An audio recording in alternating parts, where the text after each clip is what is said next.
Central Texas's largest school district will welcome back its students both virtually and in person in less than 2 weeks. Until then, the district is pushing to get more students enrolled and ease parents' concerns over the COVID-19 pandemic.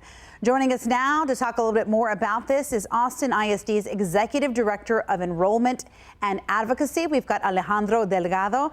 Mucho gusto. Thanks for joining us this morning.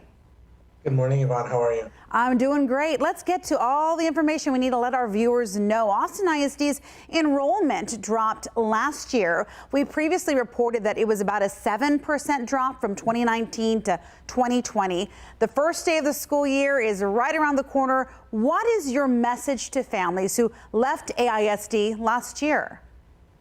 Our message to families is, despite the uncertainty, we're ready and we're ready to welcome all of our families back to this new school year. The first day of school is Tuesday, August 17th, and we have an in-person option for families who feel comfortable to send their kids to school. And just last week, we offered a virtual option for students from K to 6th grade who are under 12 years old.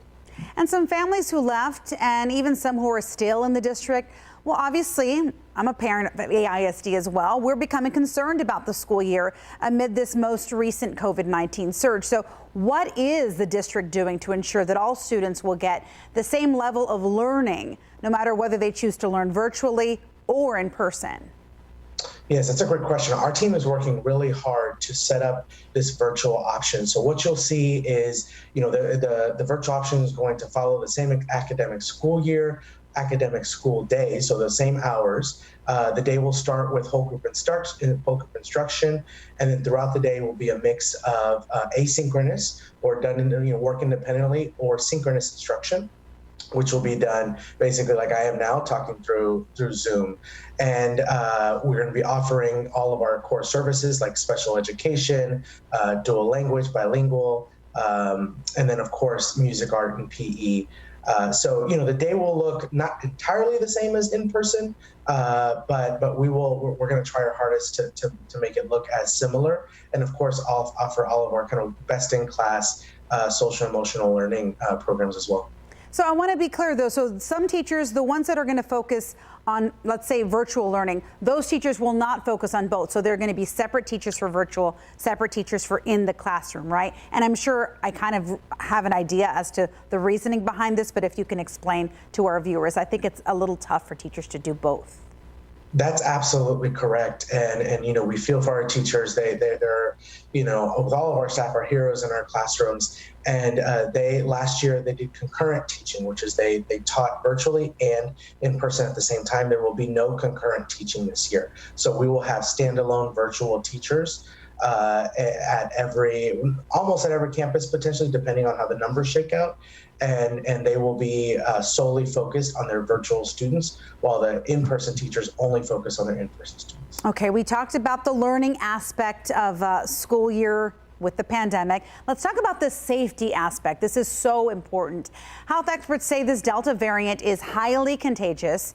What safety measures are in place for the school year? I know my kids, they're not old enough to get vaccinated yet. They're going to be wearing their masks. I know a lot of people want to have their kids wear the mask. Teachers and staff, though, they're not required to wear the mask. So can you see where we're concerned? Absolutely. I'm a parent as well of a first grader and a pre-K student in Austin ISD. So, we are concerned as well. And it's actually one of the reasons why we launched this virtual option. But for families who are interested in sending their children in person, we are taking every precaution and following the science. So while we can't mandate masks on campus, we are communicating from the superintendent down to our custodians that we're a family, that we take care of each other, and we strongly encourage and frankly expect our staff and students and families to wear masks when inside the buildings and inside classrooms. So wearing masks is strongly encouraged. We have HEPA air filters in every classroom in elementary. We are, of course, the basic hand washing, cleaning procedures. All those safety precautions are layered on top of each other.